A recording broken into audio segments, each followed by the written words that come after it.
Sintonice todos los domingos de 11 de la mañana a 12 del mediodía nuestro programa radial Regresando a tus Raíces por la 88.7 La Voz de la Luz para todo el este de la República Dominicana y de 12 meridiano a 1 de la tarde por TV Luz Canal 17 de Aster, Canal 3 de Blue, Canal 22 de Activa para la zona costera, Canal 70 de Aster para la zona digitalizada. Un programa, 2 medios, radio y televisión, para seguir cumpliendo nuestra misión de llevar el mensaje de restauración. Recuerde, todos los domingos de 11 de la mañana a 12 meridiano y de 12 del meridiano a 1 de la tarde. Regresando a tus raíces por la 88.7 La Voz de la Luz y por TV Luz Canal 17 de Aster, Canal 3 de Bloom, Canal 22 de Activa para la zona costera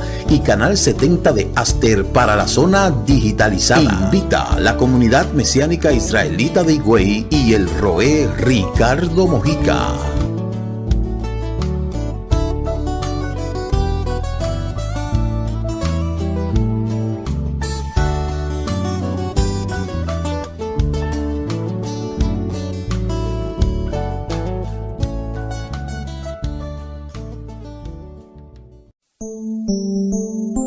Shabbat Shalom, Shabbat Shalom. Tengan todos un feliz Shabbat Shalom, Shabbat Shalom. Regocíjate en Adonai. Shabbat Shalom, Shabbat Shalom.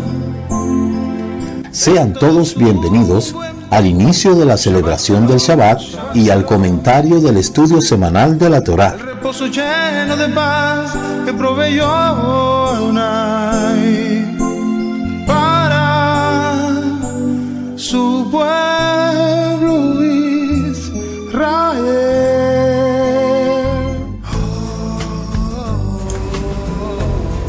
Shabbat Shalom, amado, buenas noches, que el Eterno le bendiga, que el Eterno le guarde. Le damos la más cordial bienvenida a este programa, la introducción de la porción semanal de la Torá, quien le habla a su amigo y hermano en el Mesías, el Roé Ricardo Mojica, y somos el Ministerio Mesiánico Internacional Directo al Corazón, anunciando la restauración de Israel y de todas las cosas.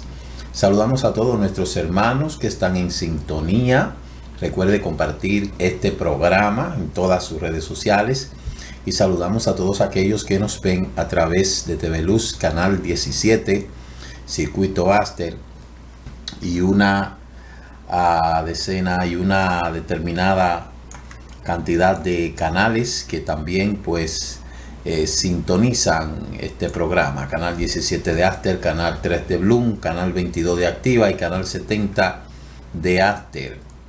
Cubriendo todo el este a través de TV Luz y de La Voz de la Luz 88.7. Estos programas, un programa, 2 medios, radio y televisión. Gracias a nuestros amigos. Muchas gracias al licenciado Junior Castillo, que siempre está ahí con nosotros. Pues, amados hermanos, en esta noche, en este momento, vamos a estudiar la parashá número 5, Hayei Sara, de este ciclo 5785, año 2024-25, año 5785 del calendario hebreo. La porción de esta semana la tenemos en el capítulo 23 del libro de Bereshit, desde el verso 1 en adelante hasta el 25, verso 18. Bereshit es Génesis, mal traducido Génesis, en hebreo es Bereshit, significa en el inicio. El capítulo 23 del 1 hasta el capítulo 25, verso 28. Prácticamente 2 capítulos, pero en ellos recoge 3 elementos muy importantes: la muerte de Sara, lo que es el casamiento de Isaac y luego la reestructuración de el patriarca Abraham. Entonces, amados hermanos, vamos a entrar de inmediato. Antes quiero hablarles un poco ¿verdad? Sobre todo de lo que dicen los Midrash. Dice los Midrash que Abraham volvió a dejar Hamoriá, es decir, de el momento en que iba a sacrificar a Isaac, y el Malak detuvo este sacrificio, y Abraham venía contento a darle la noticia a su amada Isha, la maravillosa noticia de cómo Isaac había sido atado en el altar para ser sacrificado y luego fue salvado por el Eterno, pero jamás pudo contarle eso a su esposa, porque llegó a Beersheba y escuchó que Sara fue a Hebrón en su búsqueda, y Abraham viajó a Hebrón y encontró a Sara muerta, y su regocijo se transformó en un duelo. Esta forma parte de lo que es la prueba de Abraham. Los hombres de la ciudad importante, de la ciudad de Kabul, invitó a los sabios al banquete de la boda de su hijo. Esto es una anécdota. Y durante la comida el padre notó que las botellas de vino en la mesa estaban vacías, y le pidió al novio que buscara un nuevo barril de los cuartos de arriba. El hijo subió a las escaleras, y cuando ingresó al cuarto, una serpiente se deslizó entre los barriles y lo mordió. Estamos narrando una historia del Midrash, o una anécdota. Cayó muerto. El padre esperó un largo rato para que su hijo regresara. Como no volvía al banquete, subió al mismo ático y encontró al joven tirado en los barriles. Su cuerpo estaba inmóvil, y el padre volvió a la comida silenciosamente, sin revelar a nadie lo que había ocurrido. Y cuando terminó la comida y los invitados querían recitar la bendición después de la comida, y el padre se puso de pie y anunció: no han venido aquí para recitar la bendición por los novios, sino para recitar conmigo la bendición del duelo. No han venido aquí para celebrar su matrimonio, sino para acompañarlo en su tumba. No hay felicidad perfecta en este mundo. Es lo que nos dice la anécdota. Así como ese padre que cuenta la anécdota, que su hijo se estaba casando y se acabó el vino, él manda al joven a donde estaba el depósito, busca el vino, y allí una serpiente lo picó, lo mató. Y la anécdota dice que el padre pues se dio cuenta y bajó a los invitados y le dijo: no han venido a celebrar boda, sino la muerte de mi hijo. Porque no hay felicidad completa en este mundo. No hay felicidad perfecta en este mundo. Les repito, no hay felicidad perfecta en este mundo. Pues el regocijo puede repentinamente transformarse en tragedia. El Eterno dijo: ni siquiera a Abraham le he concedido la felicidad completa. Fue bendecido con un hijo a la edad de 100 años, sin embargo, estuvo dispuesto al sacrificio de Isaac con felicidad en el corazón, y luego de dicha y difícil prueba, volvió y se encontró con su esposa muerta. Y esto es verdad respecto a los sadiquín. Aún más probable que a los malvados no se les conceda alegría. Entonces, en este mundo no hay felicidad completa.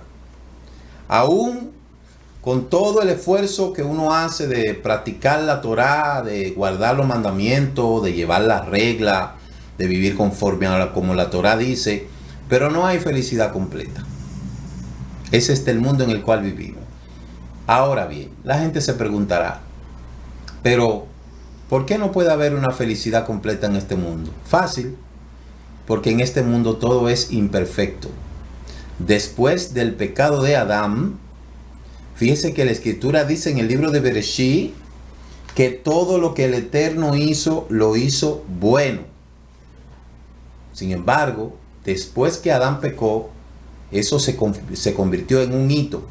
Y lamentablemente, de ahí en adelante, nada en este mundo es perfecto. Pero con todo y eso, nosotros debemos de dar gracias al Eterno por todo. Porque Él es el Boreolán. Hay mucha gente que se pone en rebeldía cuando pasan este tipo de cosas. Se ponen a blasfemar, se ponen a decir cuantas cosas. Y al final lo que hace es que empeoran la situación. Entonces, si usted está pasando por algún momento no muy bueno, no debe de ponerse en rebeldía. Mire, créame algo que le voy a decir ahora. Uno de los eventos más difíciles que puede pasar un padre es ver la ida a destiempo de uno de sus hijos o de sus hijas. Eso es una de las cosas más dolorosas. Porque esto yo lo repito muchas veces, cuando a un esposo se le muere la esposa, es viudo. Cuando a una esposa se le muere el esposo, es viuda. Cuando a un hijo se le muere el padre, es huérfano. Cuando a una hija se le muere la madre, es huérfana. Pero cuando a un padre se le muere un hijo, es inconsolable. Entonces, en este mundo, uno tiene que darle gracias al Eterno por todo. Y esto lo vemos nosotros con Abraham. Mire, ¿qué fue lo que ocurrió con Sara en ausencia de Abraham? Hay muchas conjeturas tocante a lo que le pasó a Sara. El Midrash dice que el Satán, frustrado porque había fallado en obtener el no vencer a Abraham o Isaac, se le apareció a Sara. ¿Dónde está Isaac?, le preguntó el Satán a Sara. Se fue con su padre a estudiar las leyes de los sacrificios, contestó Sara. Malo. Porque si a mí el Satán me viene a preguntar, oye, ¿dónde está tu hijo? ¿A usted qué le importa? ¿Qué le importa eso a usted? O sea que desde ahí uno viene aprendiendo que uno no debe de pasar palabra con el enemigo. ¿Dónde está su hijo? ¿A usted qué le importa? ¿Es hijo suyo?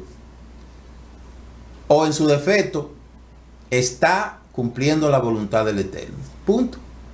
Pero como las circunstancias de Sara no son las circunstancias de nosotros hoy en día, pero que nos quede bien claro, con el Satán no se pasa palabra. Yo veo a muchos predicadores por ahí, y perdone que tenga que tomar esto de ejemplo porque uno vivió todo eso, de personas que se ponen a estar preguntándole a los demonios que cómo te llama, que de dónde viene, que no sé qué. Mire, con el enemigo no se pasa palabra. Con el enemigo usted le dice que el Eterno te reprenda y punto, y váyase de ahí. No quiero nada, no tengo que hablar con el enemigo, porque por estar hablando con el enemigo es que tenemos este problema hoy en día. Porque cuando el Satán se le apareció a Java allá en el huerto, le dijo, oye, con que el Eterno nos ha dicho de que no coman de ese árbol. Pues sí, nos ha dicho, ¿y qué? Váyase de ahí, no quiero hablar con usted. Corra, ruede, como dicen aquí los tigres, ruede, suélteme en banda. Corra, haga lo que usted quiera, yo no quiero hablar con usted. No, qué sé yo qué, no quiero hablar con usted, no quiero pasar palabra por usted, no me interesa hablar con usted. Ruede, ruede, ruede, vaya. Pero pasar palabra con el enemigo es peligroso. Entonces dice el Midrash que esto no es verdad, porque quizá mismo es el sacrificio, contradijo el Satán. No te creo, exclamó Sara. ¿Qué buscaba Sara hablando con el enemigo? Si bien Sara trató de no creerle al Satán, ella estaba de alguna forma afectada por sus palabras. Porque mire, créame, que dice el libro de Mishlei que hay palabras que son más duras que un golpe de espada. Las palabras afectan desde adentro hacia afuera. Mire, los golpes maltratan de afuera hacia adentro. Pero las palabras, entonces, afectan desde adentro hacia afuera y sobremente afectan lo psicológico. Entonces ya conocemos lo que le pasó a Java por andar hablando con el enemigo. Van a seguir. Entonces, todas las mujeres, todos los hombres que ya son estudiosos de la Torá, si se ponen a hablar con la serpiente, con el Satán, es porque quieren, porque ya nosotros sabemos lo que... Oye, usted poniéndose a hablar con una persona que lo que le vaya a traer cosas negativas, usted sabe que lo que usted se está buscando es un problema. Entonces, al enemigo no se puede dejar hablar. Al enemigo hay que cortarlo inmediatamente. Eso me resuena como cuando una persona viene a hablarme del chisme. Ay, no, deje eso ahí. No me interesa. Cambiemos de tema. Busquemos otro tema. Hablemos de otra cosa. No me interesa hablar de eso. Porque inmediatamente usted permitió que se le diga la palabra, ahí mismo usted cayó preso de lo que usted escuchó. Entonces, Sara trató de no creerle al Satán, pero le creyó.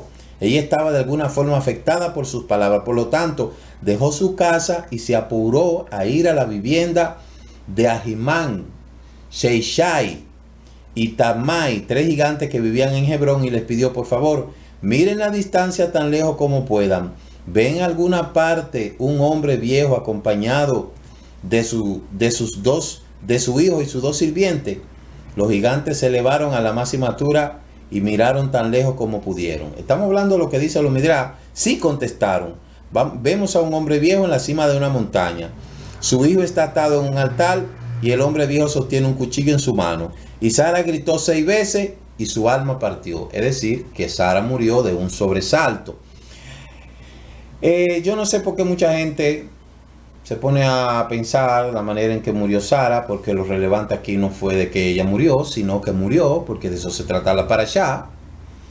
Supongamos que el Midrash está diciendo que es mentira. Supongamos que allá Sara, una persona que no haya sido el Satán, le dijo: mira, yo vi a tu padre, a tu esposo Abraham, que iba con su hijo y iba con sus 2 siervos, y yo vi como que ellos iban a hacer una especie de sacrificio, pero yo no vi que llevaban nada. Cuidado si Abraham se le ha metido en la cabeza algo, o si hubiese sido en este tiempo, a Abraham lo hubiesen acusado de homicidio, de intento de homicidio, ¿verdad? Porque como le digo, las circunstancias que cada persona pasa en su momento de fe no es la misma en todo tiempo. El caso es que dice el Midrash que Sara gritó 6 veces y murió. Y por esa razón, dice el Midrash, que eso se relaciona mucho con lo que es el shofar, que por eso se sopla 6 veces, que nos ordena soplar 6 tequiot, que es el último 6 veces. Y eso representa lo que es Rosh Hashanah. Entonces, ¿por qué la vida de Sara estuvo destinada a terminar con esa nota trágica? El por qué. ¿Por qué tuvo que morir así? ¿Por qué murió así? ¿Por qué le pasó eso? ¿Por qué esto? El por qué. Vamos a ver el por qué. Con esta nota trágica, inducida por el Satán, tanto Abraham como Sara vivieron su vida entera con un único objetivo de servir al Eterno. Y no hubo un solo momento en su vida en el cual no sintieran que estaban en presencia de su Creador.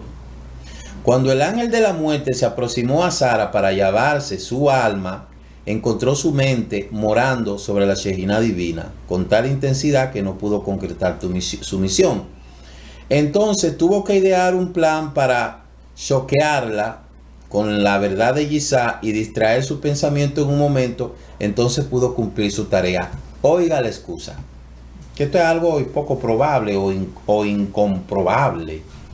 Lo que dice aquí el Midrash es que a Sara le tocaba morir de toda manera. Y como le llegó el tiempo de morir, no había manera de que el ángel de la muerte se le acercara. Entonces tuvo que crear una estrategia para que Sara entonces se pueda alejar de la Shejinah y que entonces ahí el ángel de la muerte pudo hacer su trabajo. Entonces, cuando ella se alejó de la Shejinah, cuando se puso a pasar palabra con el Satán. Entonces, nosotros que nacimos un día, pero no tenemos la fecha de nuestra partida de este mundo, eso está en manos del Eterno. Porque todo ser humano en esta tierra, de una o de otra forma, tiene que morir. Mire, a veces cuando una persona fallece, los familiares quieren buscar muchas excusas, sobre todo a veces cuando la muerte no queda muy clara, obviamente. Muchas veces hay negligencia médica, otras veces hay situaciones que se presentan de accidentes, de muerte, de asesinato, etc. Pero al final, nosotros tenemos que entender que el que da la orden para que una persona ya se vaya de este mundo es quien da la vida. De una u otra forma. Entonces, mucha gente dirá, ¿cómo va a ser? ¿Usted cree que el Eterno haya dado la orden de que un niño haya fallecido pequeño, de que hayan matado a una joven a los 15 años, de que haya tenido un accidente, etcétera? Señores, el fin necesariamente no justifica los medios. Pero lo único que yo le quiero decir a usted es que quien da la vida es quien la quita. Ahora bien, hay veces que el enemigo provoca desgracia y catástrofe en la vida de la persona por la manera en que se entrega al pecado, a las cosas de Egipto, y ya eso es otra cosa. Hay gente que se busca su propia muerte, pero al fin y al cabo, el Eterno es quien en la decisión de cada persona muchas veces no objeta o sí objeta, porque hay personas que han intentado muchas veces suicidarse y no se pueden suicidar. Otros se han lanzado de un sitio para matarse, no se matan, y el Eterno pues después recapacitan. Anyway, si nosotros nos ponemos a buscar las consecuencias, si nos ponemos a buscar el porqué de las cosas, nunca lo vamos a encontrar. El hecho es que de una u otra manera, la vida de la persona en este mundo está relacionada con una decisión divina. Aunque hay mucha gente que se busca su propia muerte, vuelvo y repito, toda persona que se pone a estar haciendo cosas indebidas, que se pone a buscarse su muerte. Un joven que se monta en un motor, comienza a levantarlo, como yo he visto hasta jóvenes, hembras, subida en motores, una adelante y otra atrás, equilibrando el motor y dándole para allá y acostándose. ¿Qué está pasando ahí?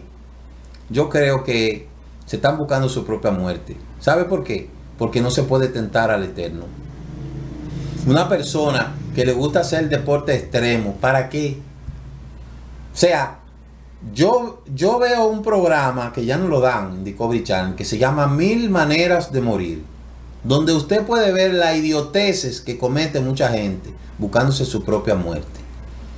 Entonces, cuando la muerte llega por sobresalto, asuntos naturales, etcétera, es muy diferente a como una persona muere por culpa de estar de imprudente, de estar llevándose el mundo por delante, de estar haciendo cosas que no debe. Esas son dos cosas muy diferentes. Pero al fin y al cabo, el dueño de la vida es quien la quita.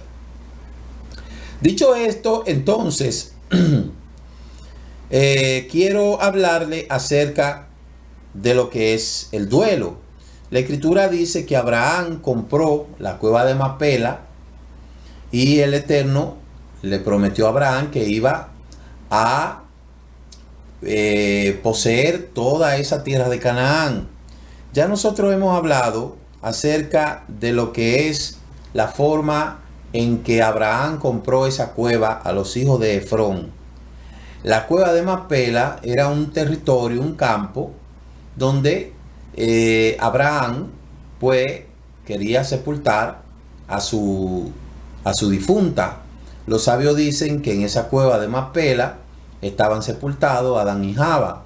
Esto es algo que dicen los Midrash.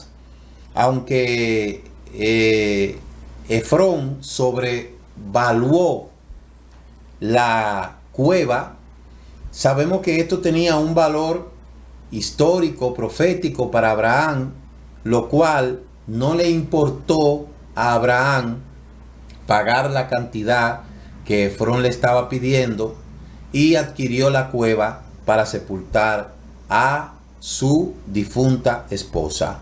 La cueva de Macpela que Abraham compró a Efrón es el mismo sitio donde estaba sepultado pues Abraham, Adán y Java. Y entonces nosotros vemos ahí la delicadeza con que Abraham trató a su difunta. Hemos estado hablando cada vez que tomamos esta parashá de que dentro de los proyectos que las familias tienen, deben de buscar un campo donde sepultar a sus difuntos, porque es muy desagradable el que una persona que engendró muchos hijos muchas veces, que tiene muchas posesiones, y que entonces cuando esa persona fallece, van y lo meten en una fosa común en el cementerio, porque cada persona que fallece hay que sepultarlo. En países como el nuestro no se utiliza mucho la cremación, porque de hecho la cremación cuesta mucho dinero, aunque eso está prohibido por la Torá, porque la Escritura dice: del polvo eres y al polvo volverás. En el aspecto de la muerte, que son 4, que es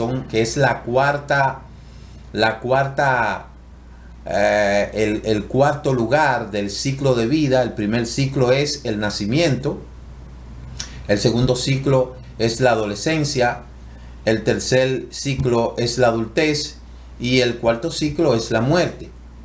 Hay muchos países del mundo que a sus difuntos lo creman, que esto está prohibido por la Torá.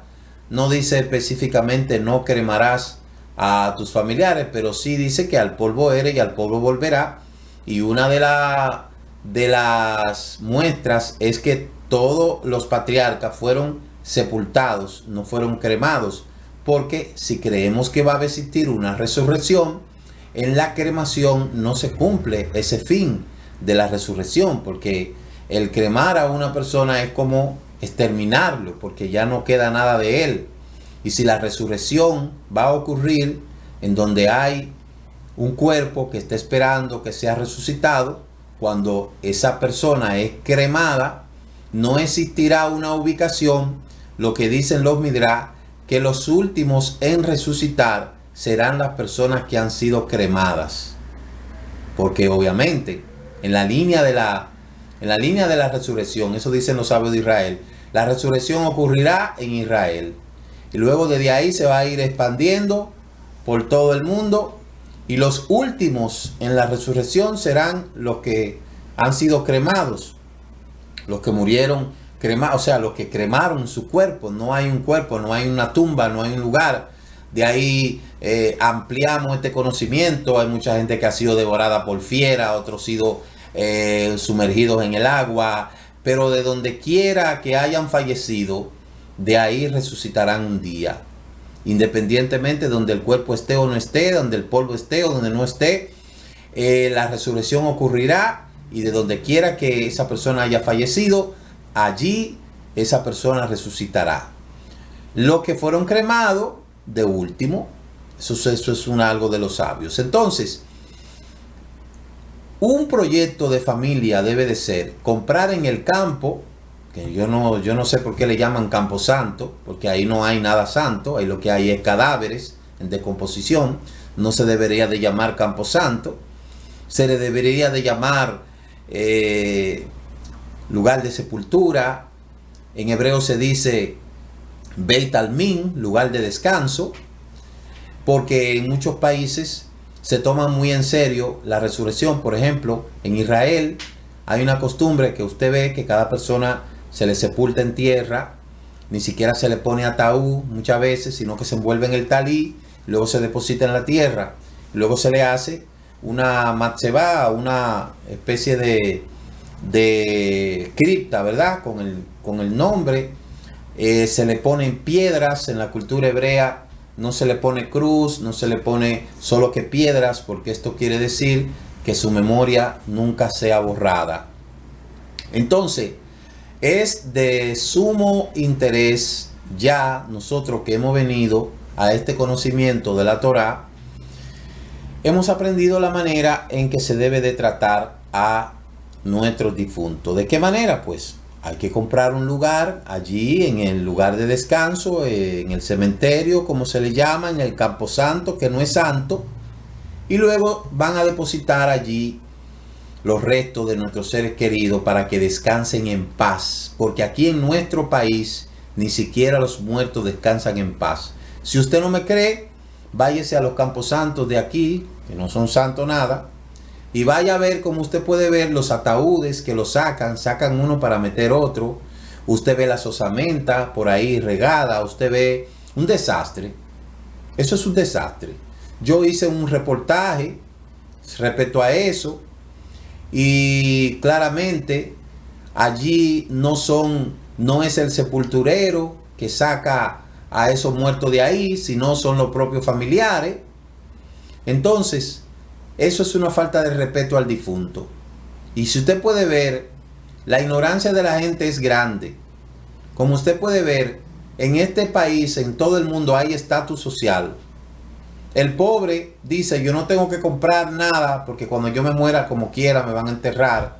Sin embargo, la persona que tiene dinero dice, no, vamos a construir una bóveda para que nuestros familiares descansen. Sin embargo, el pobre dice, no vamos a comprar nada, solo que trae muertos. Ignorancia de la gente, porque al final se tienen que morir como quiera. Y muchas veces eso es algo triste, el ver una persona que lo sepultaron ahí ya a los 5 años, 3 años, 4 años lo sacan y esos huesos no se sabe a dónde lo llevan. Entonces eso es una falta de respeto y eso trae maldición a la familia. Óigame, atrae más la maldición el dejar a un difunto en un lugar inconcluso que comprar un terreno y que los restos depositen ahí, porque no estamos creyendo que vamos a resucitar. Entonces, ¿de dónde vamos a resucitar?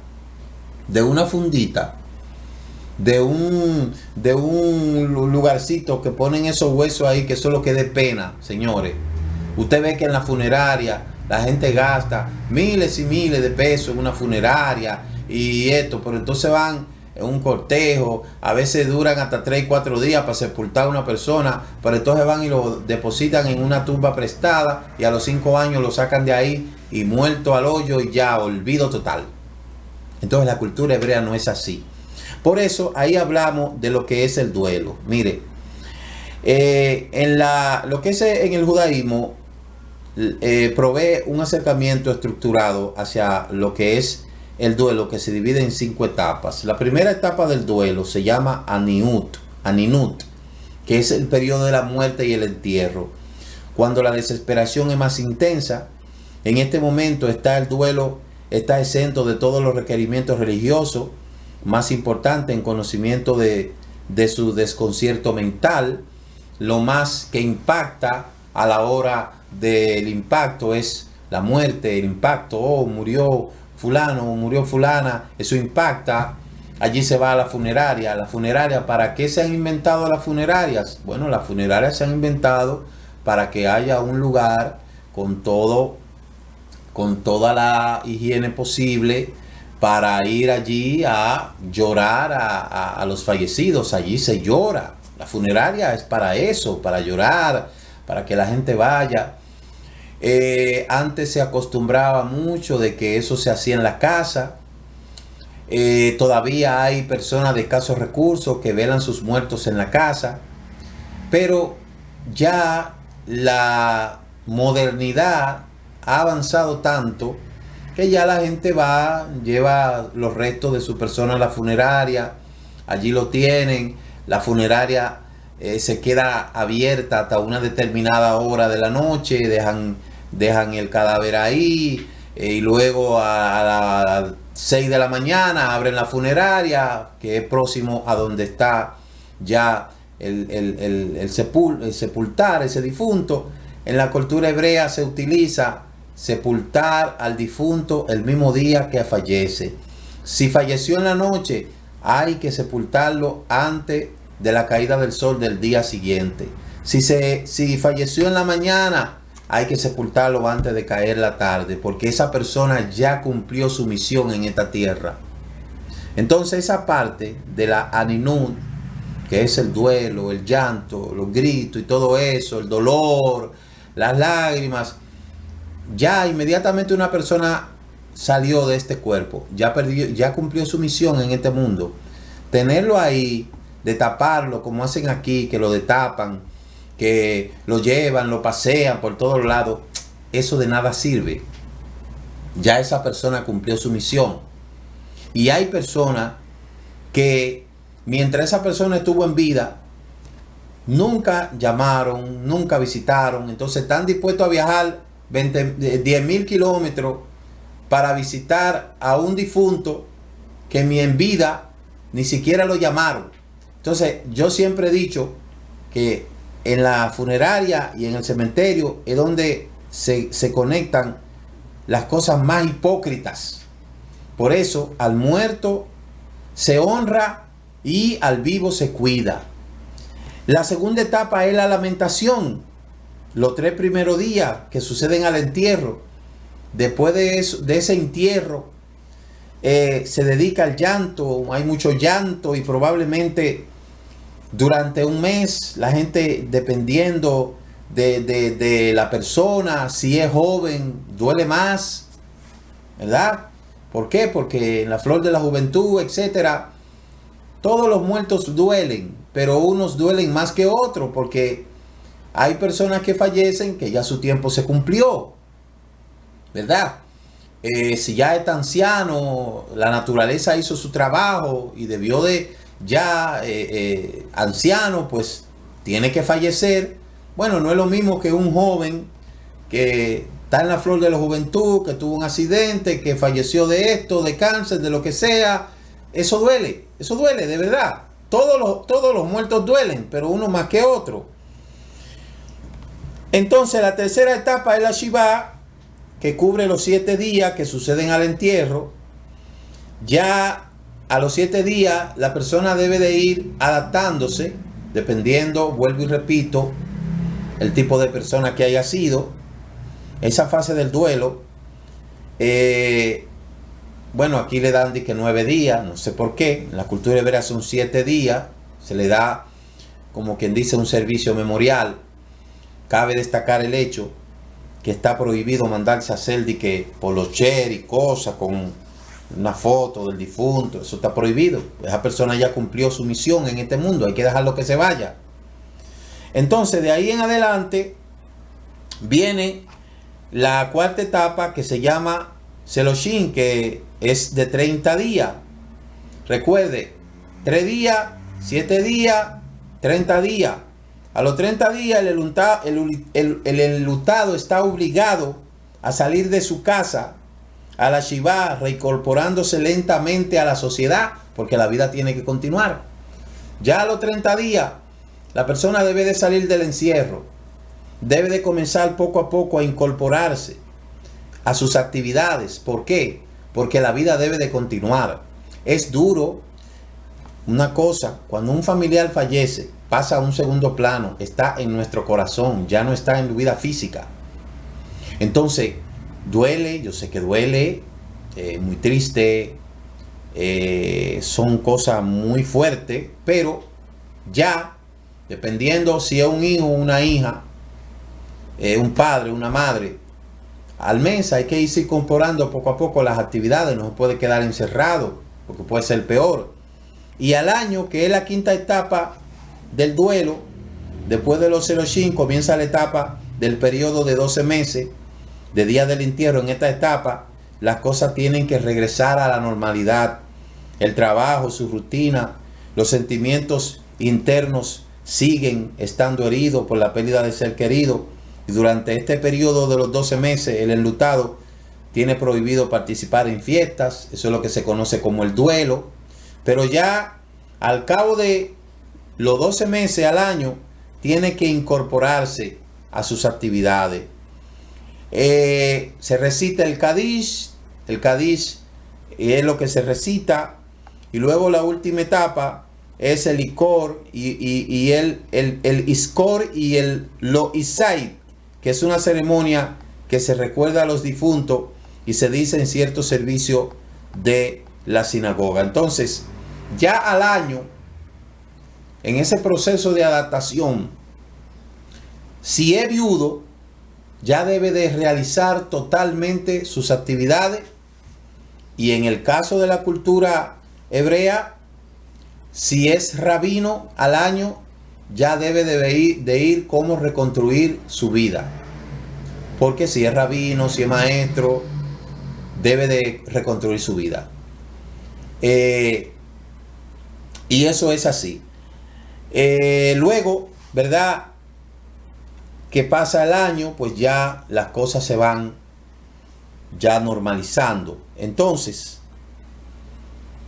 nosotros vemos que después de haber concluido los últimos preparativos de la sepultura de Sara, después de haber fijado los derechos de propiedad para todas las generaciones, Abraham la enterró. Efrón vendió la cueva sin saber de su santidad, y todo lo que veía era oscuridad. Y si hubiera visto a Abraham que había percibido, nunca más, si se hubiese dado cuenta del valor histórico que tenía eso, no lo hubiese vendido. Entonces, Abraham ingresó a la cueva con el féretro de Sara. Adán y Java se le dice que estaban sepultados ahí, y de ahí en adelante se crea una tradición en la cultura hebrea donde todos los años, para lo que es la fiesta de los 40 días de Teshuvá, va a orar delante a la tumba de los patriarcas, pero esto no está en la cultura, eso no está en la escritura, porque lo que hay ahí en esa tumba son restos, y aunque las cosas se hacen muchas veces en memoria de esas personas que fueron sabias, que fueron sadí, pero no se puede pedir en nombre de ellos, porque ellos no son intermediarios y ellos no son mediadores. Ellos están descansando, esperando la venida de Mashiach. Por eso yo no comparto el ir a rezar a ninguna tumba. Yo no enseño que hay que ir a rezar a ninguna tumba, porque la Escritura dice lo contrario. A quien tenemos que orar es al Eterno, porque Él no es un Elohim de muertos, sino de vivos. Es una cultura de nuestros hermanos hebreos, nuestros hermanos judíos, yo la respeto, nuestros hermanos ortodoxos, yo la respeto, no hay problema, pero yo no comparto eso, porque los muertos ni oyen, ni ven, ni entienden, son como los ídolos. Ahora, las memorias de esa persona sí quedan vivas, pero no que esa persona que falleció va a hacer algo por mí. Otro aspecto es que hay una rama del ortodoxismo que cree en la reencarnación. Yo tampoco creo en la reencarnación, porque si se tratara de reencarnar, entonces la resurrección no tendría sentido.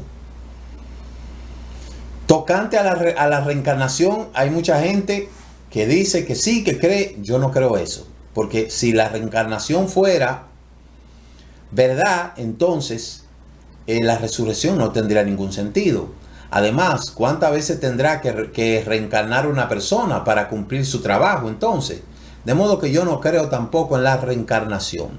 Ni creo que hay que ir a rezar a la tumba de los patriarcas, ni tampoco creo en la reencarnación. Eso para mí no es así.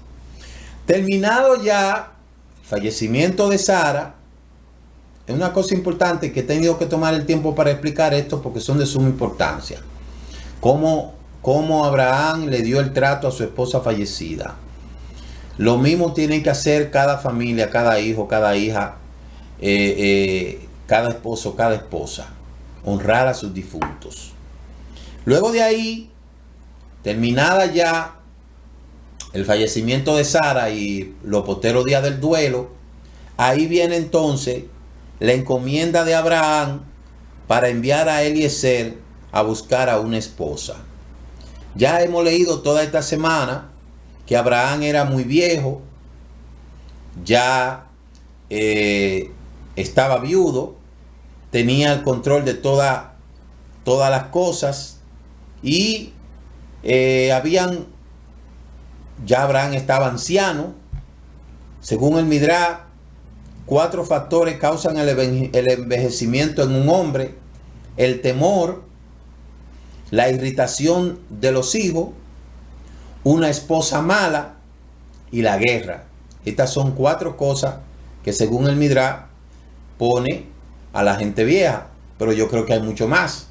Lo primero que pone a los hombres viejos es no plantar cabeza en un hogar, el irse a la calle a buscar lo que no se le ha perdido, el derramar toda su cera, su juventud en la calle. Eso sí es verdad que pone a los hombres viejos.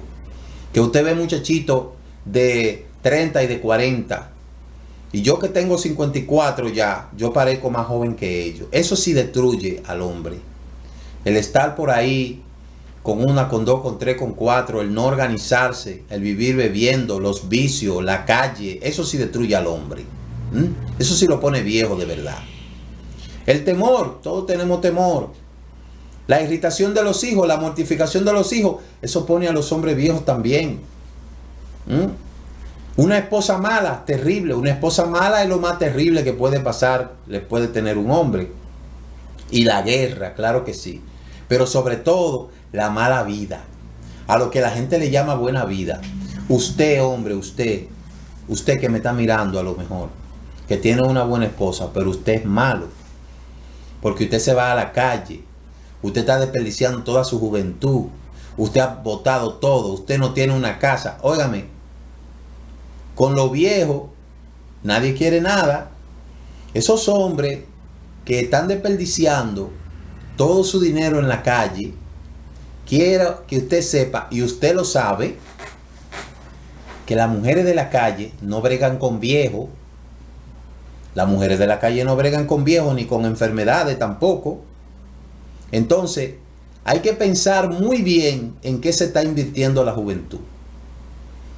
La edad productiva del hombre, que comienza a los 18 años hasta los 40, por ahí ya un hombre a los 40, 45, si no botó su dinero a los 45, ya tiene su casa, sus hijos están grandes, ¿verdad?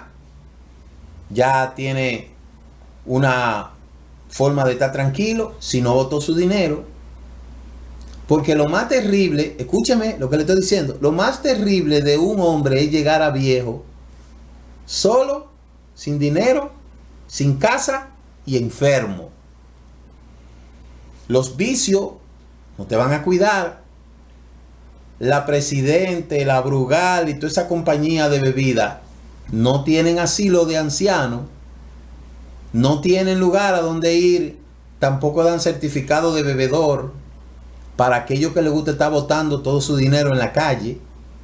Sepa que con lo viejo nadie quiere lo viejo, absolutamente nadie quiere lo viejo.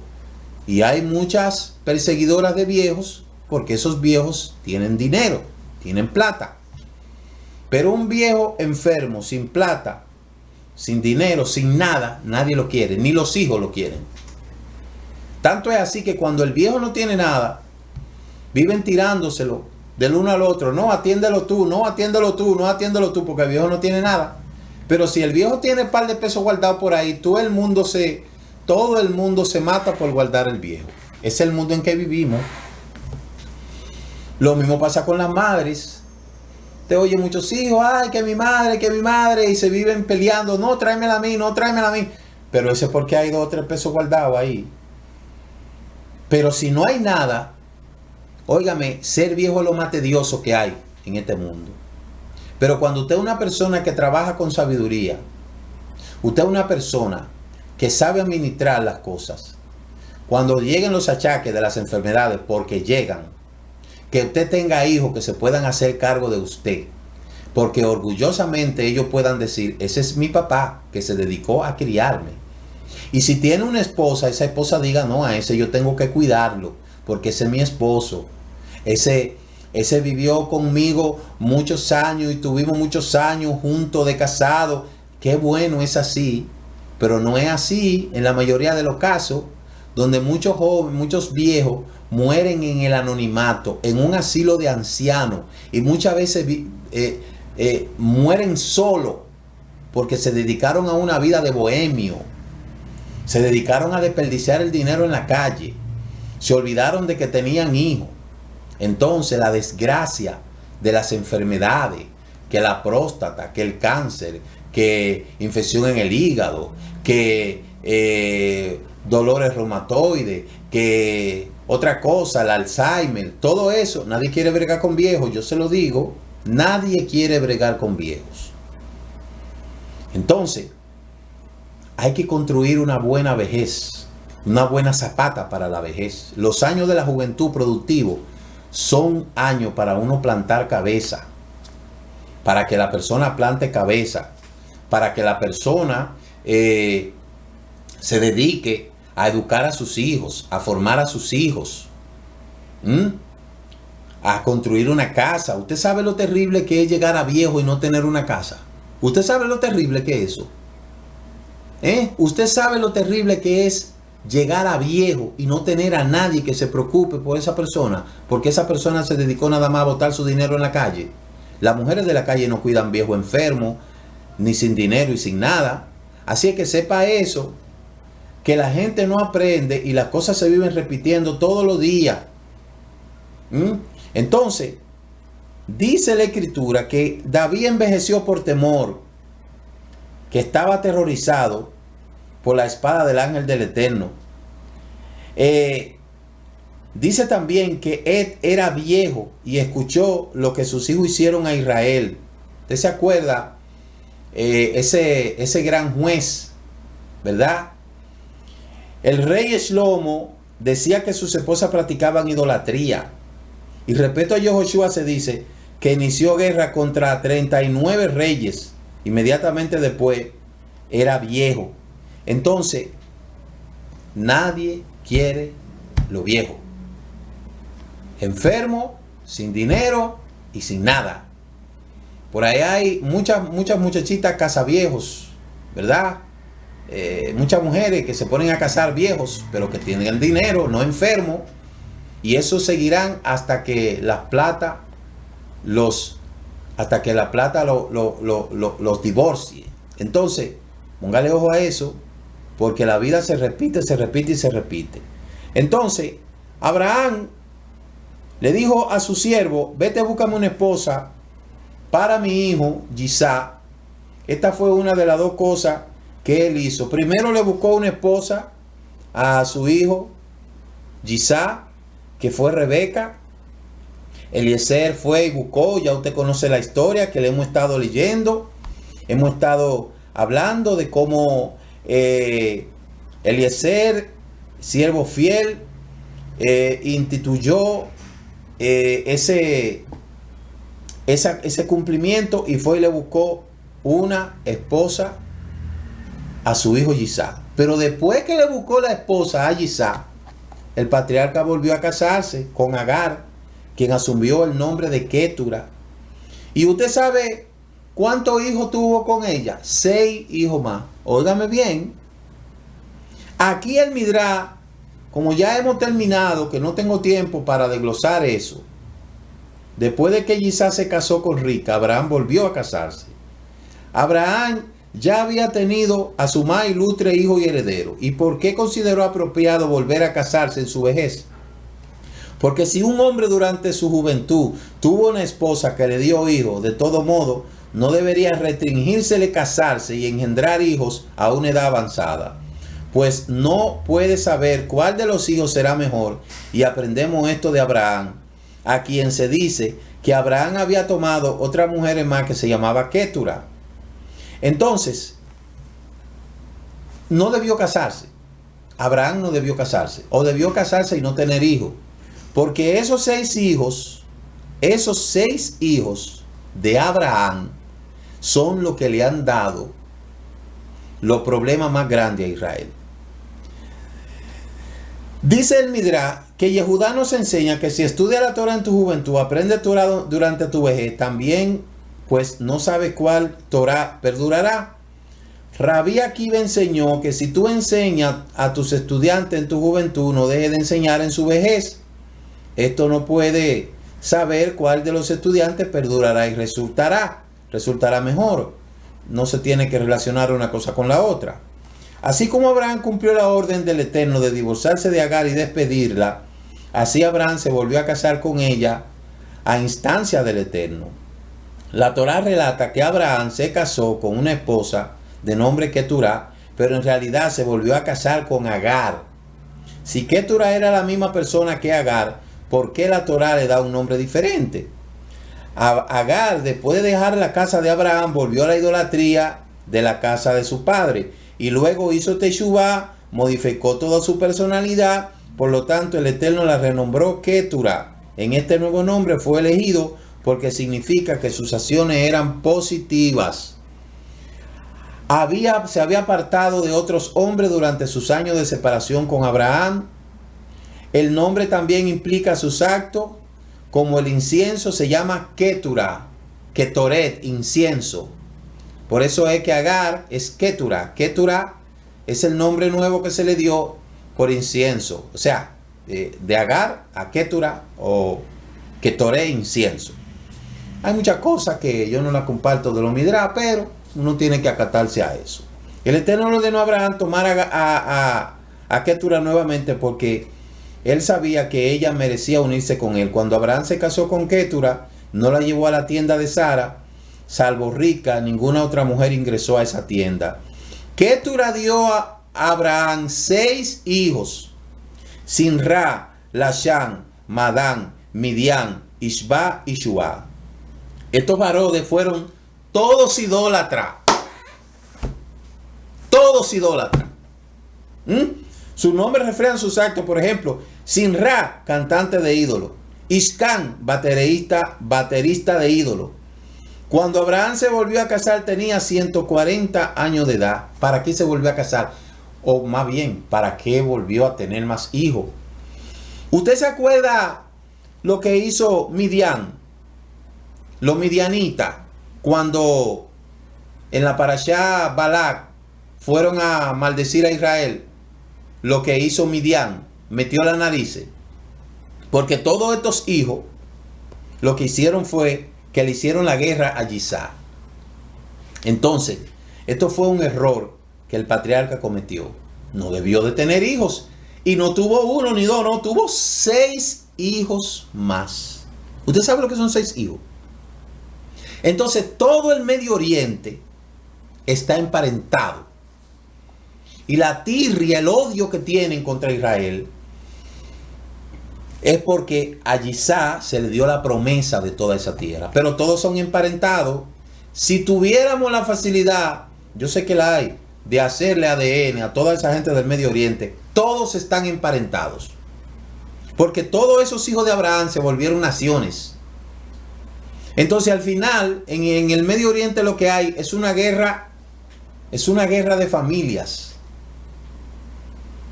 contra el enemigo común que es Israel, pero todos son parientes lejanos. Eso es lo que me dice la parashá. Entonces eso es para que usted vea. Se habla del fallecimiento de Abraham. El Eterno prometió a Abraham que viviría hasta ser muy mayor. Y si Abraham hubiera vivido hasta 180 años, como el Eterno le había concedido, hubiera visto a su nieto Esaú adúltero y asesino. Y por ello Abraham murió 5 años antes de su tiempo, cuando Jacob y Esaú tenían solamente 15 años. Y no había desplegado aún la maldad en forma abierta. Y antes de morir, Abraham, el Eterno le mostró la porción en el Olán Abá que le esperaba, y Abraham se fue tranquilo y feliz. El Eterno muestra a los sadiquines su futura recompensa antes de morir, para que sus almas partan tranquilas. Esa es la petición que yo le tengo al Eterno. El día que me toque partir de este mundo, que sea tranquilo, como una palomita, ¡paf! Ya. Y así sea para todos nosotros. Y que lleguemos a ver a nuestros nietos y bisnietos, y que el Eterno siga dándonos la sabiduría necesaria para seguir haciendo su voluntad en este mundo. Así es que el Eterno le bendiga, que el Eterno le guarde. Mañana seguiremos estudiando más de esta interesantísima parashá, y usted no se pierda sintonizarnos mañana a las 10 a.m. Shabbat Shalom. Shabbat Shalom, Shabbat Shalom. Tengan todos un feliz. Muchas gracias por habernos acompañado en este inicio de la celebración del Shabbat y el comentario del estudio semanal de la Torá. Les esperamos mañana a las 10 a.m. en el servicio virtual de las naciones. Recuerde suscribirse a este canal Raíces Hebreas de la Fe y comparta con otros esta bendición. Shabbat Shalom. Dicen nuestros sabios, es más lo que ha hecho el Shabbat por Israel que lo que Israel ha hecho por el Shabbat. El Shabbat nos ha preservado como pueblo. Es un día que dedicamos a Adonai y aprendemos de su Torah.